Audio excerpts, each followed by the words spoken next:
Ibu-ibu dilihat Bu ya, wah jilbabnya bagus sekali, serasi Bu. Dari atas itu merah muda, ke bawah serasi lagi, merah agak lebih muda, ke bawah lagi, sempurna pokoknya, semi-semi pokoknya semuanya itu. Kelihatannya perangainya luar biasa. Tapi kan belum tentu. Kelihatan face-nya oke, hatinya kan tidak bisa dibaca. Apakah bapak dan ibu ini beriringan dan bisa membaca bahasa hati? Kan tidak. Jiwa kita nggak bisa terbaca. Ibu dapat arisan nanti 10 juta, senyum-senyum, mesem gitu ya. Bapak yang tidak punya uang karena ini tanggal tua, bingung bapak, mau keluar kota bingung. Ibu yang senyum-senyum saja, nggak bisa bapak membaca hati ibu yang sedang dapat arisan.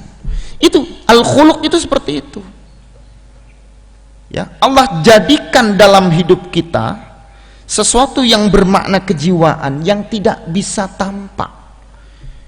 Maka membentuk peradaban ini, membentuk akhlak seseorang itu bukanlah mudah.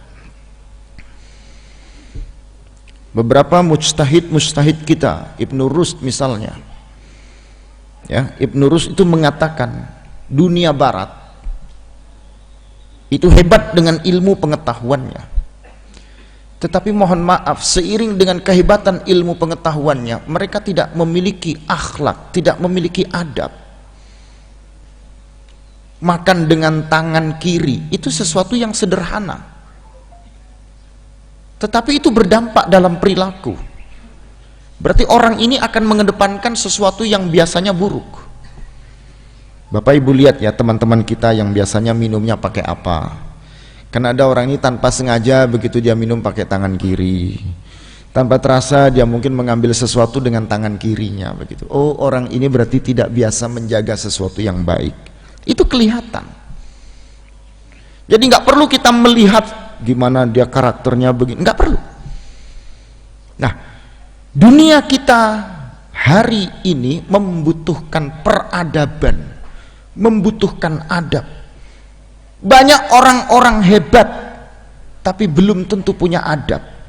Banyak orang-orang pintar, nyari orang pintar tuh gampang, tapi belum tentu orang itu baik. Mencari orang-orang yang benar banyak, dan yang benar ini belum tentu baik. Kita bicara kebenaran bukan dimensinya di Allah ya, kita bicara kebenaran dalam dimensi manusia, benar dalam dimensi manusia. Contoh, kenapa bapak-bapak ditaruh di sini, ibu-ibu di sini? Bapak lebih kuat, sinar matahari ini kan semakin tinggi. Ini betul sesuai dengan fitrahnya, kan begitu, sesuai dengan fitrahnya. Nah, ini yang benar. Tetapi setiap kebenaran itu belum tentu baik. Kita contohkan begini, ini ada sesuatu yang benar, hukumnya halal, tapi yang halal belum tentu thayyib.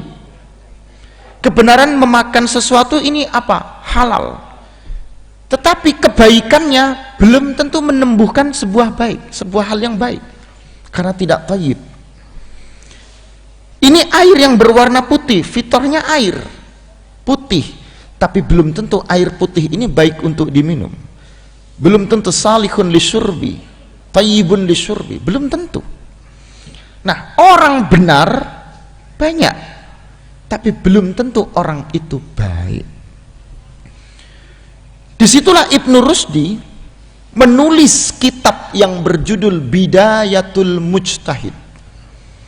Semata-mata hanya menginginkan satu, ada kemaslahatan, ada kepentingan, biar kita ini berakhlak. Kalau sudah berakhlak, ini mengedepankan kemaslahatan. Tidak mudah menjustis, tidak mudah menyalahkan, tidak pernah dia menganggap dirinya yang paling benar, tidak menjustis kalau orang itu adalah orang yang salah. Dia cuma mengatakan kalau itu salah, mudah-mudahan Allah kasih hidayah. Kalau itu benar, mudah-mudahan Allah beri keberkahan dari kebenaran yang didapat. Itu Lihat doanya Rasulullah ketika Rasulullah melihat sebuah kebatilan. Allahumma hdi qaumi fa innahum qaumun la ya'lamun. Ya Allah, kasih hidayah kaumku, karena mereka adalah kaum yang tidak memahami, tidak mengetahui. Kalau kita kan tidak. Begitu ada yang tidak benar, protes. Disinilah Ibnu Rushd dengan kitabnya Bidayatul Mujtahid yang mengedepankan sisi-sisi kemaslahatan.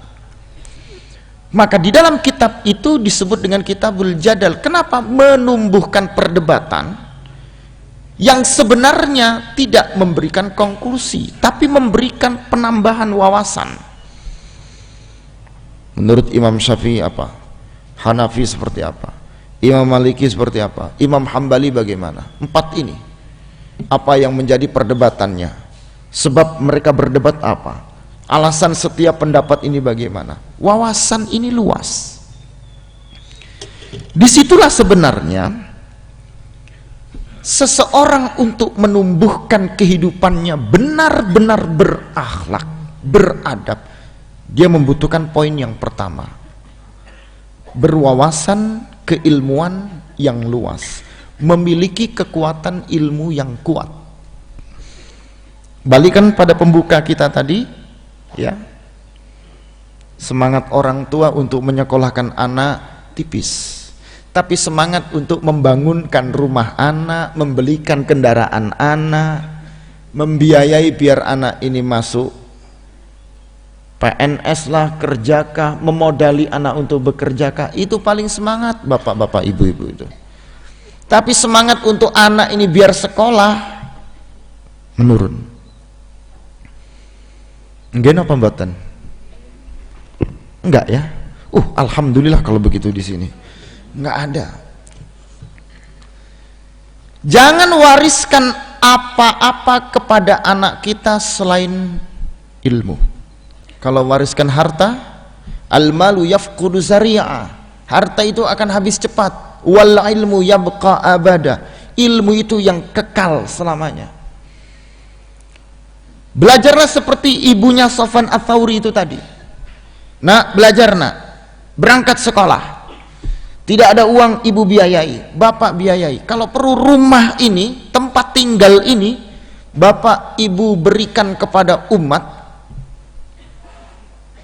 untuk membiayai sekolah putra putri itu tadi.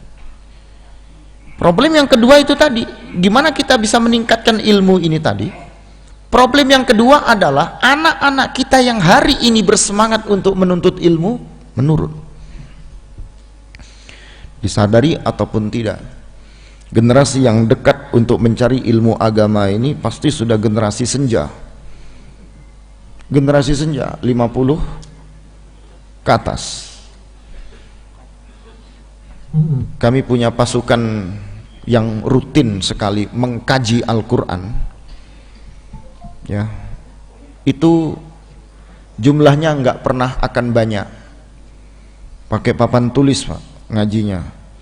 Kalau masih ingat di Porong Siring itu ada tempat dulu Ustadz Abdurrahim Nur. Saya mengkaji dari 2008 sampai hari ini. Muridnya yang laki-laki bapak-bapak itu tidak lebih dari 20 orang. Jumlahnya fluktuatif, 14, 12, 18. Usianya senja. Menggerakkan anak-anak muda untuk cinta kepada ilmu, bangkit untuk punya ghirah, semangat menuntut ilmu. Itu berat. Sudah terkena pengaruh lingkungan yang cukup kuat. Hari ini apa yang tidak menjadi sesuatu yang kuat dalam hidup kita? Mendingan ketinggalan dompet daripada ketinggalan gazet.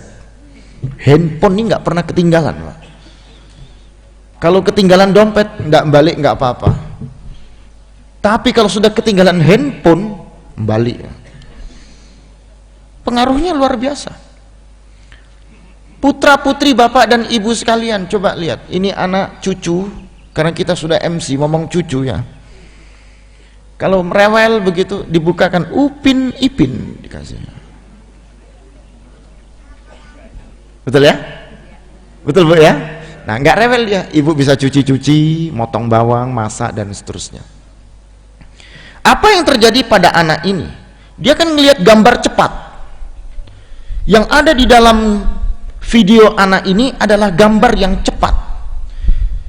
Anak kecil, kalau dia punya kebiasaan dengan sesuatu yang cepat, begitu dikasih yang lambat, males. Nah, karena dia terbiasa dengan gambar yang begitu cepat, selesai itu ada PR, buka bukunya, 1 tambah 1 sama dengan begini. Ini kenapa rumusnya begini, ini begini, gitu. Itu udah males dia. Konsentrasinya sudah mulai buyar karena dia terbiasa konsentrasi dengan gambar cepat. Menurun.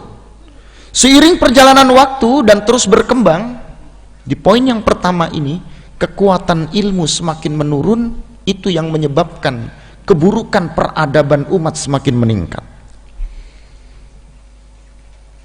Padahal berapa banyak tokoh-tokoh kita yang berkata, ya, dalam termasuk Abul Hasan Muhammad Ibnu Yusuf Al-Amiri yang hidup di 1287,